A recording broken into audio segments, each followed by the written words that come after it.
Bom, Denise volta daqui a pouquinho, a gente continua agora no Congresso Nacional e também em Brasília. O secretário executivo do Ministério da Fazenda, Dário Durigan, afirma que o governo federal cogita recorrer à justiça se novas pautas bombas chegarem do Congresso Nacional. O destaque de Lucas Martins agora aqui com a gente, a possibilidade de recorrer ao Supremo já pode ser adotada para o projeto aprovado ontem pelo Senado, que causou muita repercussão. Tudo bem, Lucas? Boa noite.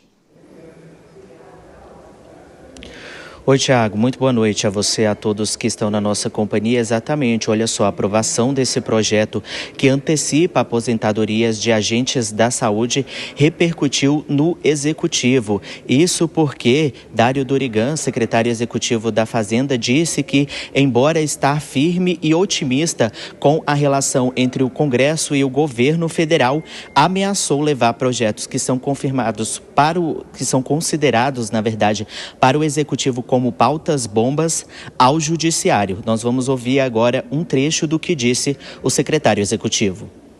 O ministro Haddad tem nos orientado a seguir um bom diálogo com o Congresso, e em especial atenção com as pautas bombas, porque o que a gente tem dito é, não dá para, depois de um esforço que foi feito em conjunto entre Executivo e Congresso, e aí eu estendo também ao Judiciário, que a gente bote tudo isso a perder numa reta final aí de ano, em que a gente tem muito a seguir construindo e não desfazendo um bom trabalho. Caso a gente tenha alguma questão, a gente certamente vai procurar proteger o Estado brasileiro, a Fazenda Pública, vamos procurar as vias judiciais.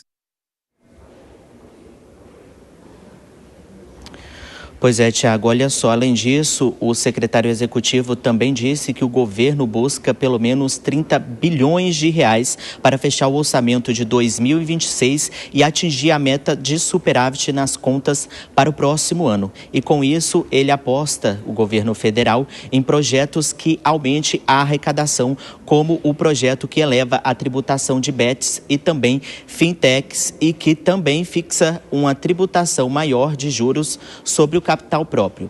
Então, essa é a expectativa. Inclusive, esse projeto das bets e das fintechs foi colocado, adiado, que estava previsto para essa semana, no caso, a votação na Comissão de Assuntos Econômicos foi adiado para a próxima terça-feira. A gente segue acompanhando daqui. Eu volto com você. Pois é, Lucas, mais um adiamento, a gente continua de olho.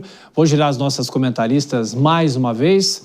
Denise Campos de Toledo, a Deise Ciocari e a Dora Kramer. Começa por você, Deise, nessa discussão aqui sobre essas pautas bombas. A relação do governo com o Congresso Nacional nunca foi perfeita, muito pelo contrário, mas agora nessa situação com Hugo Mota rompendo a relação com o líder do PT. No Senado, essa história da indicação ao Supremo. E aí vem essa bomba, né? Olha, Thiago, se tem uma coisa na política brasileira que sempre vale a ironia, é a capacidade do legislativo de encontrar formas ali para dar um susto no executivo, né? É isso que a gente está vendo agora quando a Fazenda escala aí o seu secretário executivo para falar.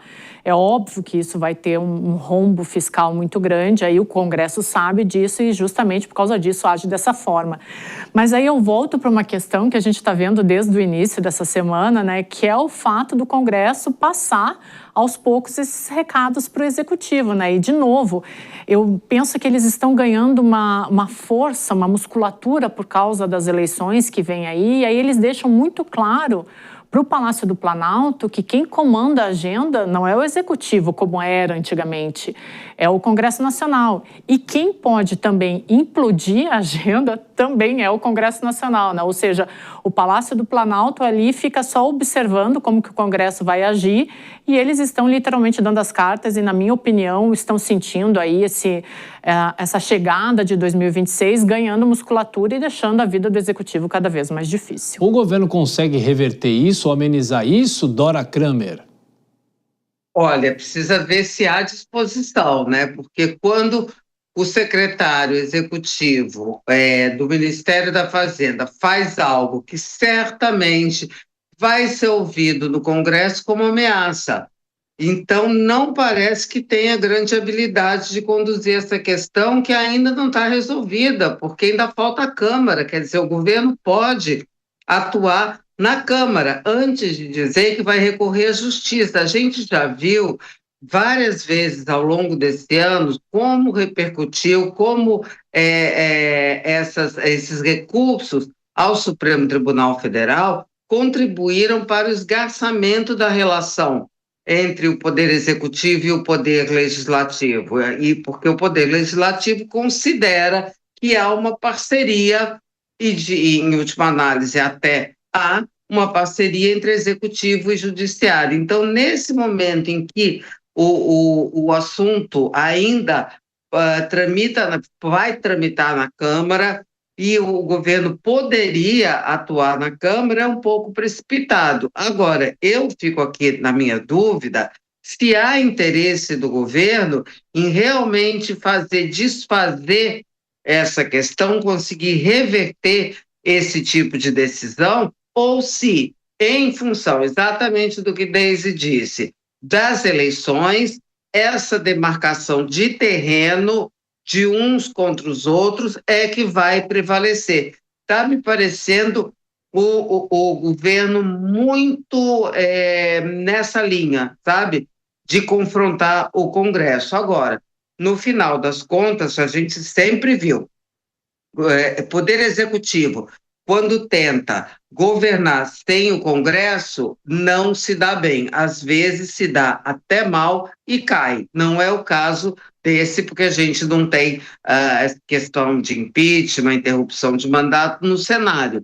Mas pode ter uma grande dificuldade, porque, além de faltar um ano, a gente tem aí a votação do orçamento de 26 para ser feita. E a gente sabe que o Congresso vai querer, no mínimo, ampliar a sua parcela de avanço sobre o orçamento nas emendas, estabelecendo, por exemplo, um calendário para o pagamento de todas as emendas. Então, o governo, o Poder Executivo, precisa estar bastante atento pelo fato de que ele realmente é quem precisa do Legislativo e não o contrário. Denise, se o Congresso Nacional continuar com essas votações, surpresas, votações que vão para o bolso do governo e, claro, dos consumidores como um todo, dos contribuintes como um todo, o que acontece com as contas públicas? Eu acho que essa é a grande preocupação de Dario Duriga. Ele quis passar esse recado de que o governo está atento ao que possa acontecer, porque essa medida que foi aprovada pelo Senado, que ainda vai continuar em discussão no Congresso, ela não tem uma contrapartida para cobrir essa despesa adicional, que é o projeto de aposentadoria dos agentes de saúde. E vale lembrar que essa aprovação no Senado também contou com a situação, com a base de apoio do governo, que tem ligação com essa base sindical também. Então, seria uma pauta de interesse. Davi Alcolumbre, que lançou essa pauta, colocou ela em votação, teve esse resultado, ficou como uma vitória dele, mas ele contou com o apoio também da base, que seria do governo, e Dario Duriga quer passar esse recado, porque há uma preocupação muito grande. O governo ainda depende da aprovação de outras medidas para fechar as contas deste ano, conseguir cumprir a meta, aprovar uma proposta orçamentária para o ano que vem que seja crível, o mínimo possível. Sabemos já que o Congresso, inclusive, aprovou a exclusão de várias despesas do cálculo das contas, como é o caso dos precatórios, que houve uma mudança de todo o cronograma de pagamento para viabilizar as contas, não só deste ano, mas do ano que vem também. Então, houve essa graduação. E aí cabe ao governo retomar a articulação. Agora, falando em pautas bomba, vale lembrar que o próprio presidente Lula, hoje, ao anunciar a sanção, ao comemorar, na verdade, a sanção do aumento da isenção do imposto de renda, ele já lançou novas propostas que também dependem do Congresso. É o fim da escala 6x1, redução da jornada de trabalho, isenção do PLR, que é aquela participação nos lucros e resultados. Haddad, inclusive, à tarde já se manifestou contra isso. Ele falou, vamos com calma, que é preciso ver se tem contrapartida, se tem como cobrir essa despesa. É uma coisa a ser discutida mais à frente, também tentando tranquilizar o mercado quanto às questões fiscais.